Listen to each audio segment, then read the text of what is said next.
বিসমিল্লাহির রহমানির রহিম। হযরত ওমর ইবনুল খাত্তাব রাদিয়াল্লাহু বলেন, একদিন আমরা রাসূলুল্লাহ সাল্লাল্লাহু আলাইহি ওয়াসাল্লাম মজলিসে বসেছিলাম। এমন সময় অতি শুভ্র পোশাক পরিহিত এবং অতি কৃষ্ণ কেশবিশিষ্ট একজন লোক আমাদের সামনে আবির্ভূত হইলেন। তাহার শরীরে সফরের কোনো চিহ্ন ছিল না এবং আমাদের মধ্যে কেউ তাকে চিনেও না। তিনি নবী করিম সাল্লাল্লাহু আলাইহি ওয়াসাল্লামের সামনে বসিলেন এবং আপন হাঁটুদ্বয় রাসূলুল্লাহ সাল্লাল্লাহু আলাইহি ওয়াসাল্লামের হাঁটুদ্বয়ের সঙ্গে লাগাইয়া দিলেন এবং আপন হস্তদ্বয় তাহার পবিত্র হৃদয়ের উপর রাখিলেন এবং বলিলেন, হে মুহাম্মদ সাল্লাল্লাহু আলাইহি ওয়াসাল্লাম, আমাকে ইসলাম সম্পর্কে বলুন।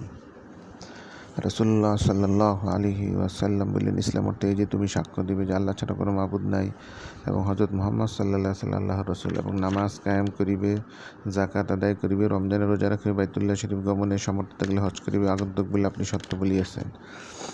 হযরত ওমর রাদিয়াল্লাহু বলেন, আমরা তাহার বিষয়ে আশ্চর্য হইলাম যে প্রশ্নও করিতেছেন আবার সত্যায়নও করিতেছেন। অতঃপর আগন্তুক বলে, আমাকে ঈমান সম্পর্কে বলেন। তিনি বললেন, ঈমান এই যে তুমি আল্লাহকে বিশ্বাস করিবে এবং তাহার ফেরেশতাদিগকে এবং তাহার কিতাবসমূহ এবং তাহার রাসূলগণকে এবং শেষ দিবসকে আর ভালো ও মন্দ তাকদীরের প্রতি বিশ্বাস পোষণ করিবে। আগন্তুক বললেন, আপনি সত্য বলিয়াছেন। অতঃপর আগন্তুক বললেন, আমাকে ইহসান সম্পর্কে বলুন।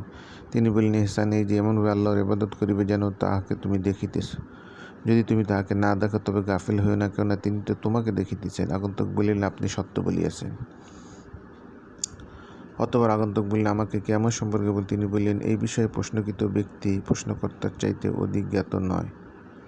আগন্তুক বললেন, তবে আমাকে কিয়ামতের আলামত সম্পর্কে বলুন। তিনি বললেন, কিয়ামতের আলামত এই যে দাসী তাহার মালিকানকে জন্ম দিবে এবং এই যে নগ্নপথ, নগ্নদেহী, অভাবী, রাখাল শ্রেণীর লোকদিগকে তুমি প্রতিযোগিতামূলকভাবে উঁচু উঁচু ভবন বানাইতে দেখিবে।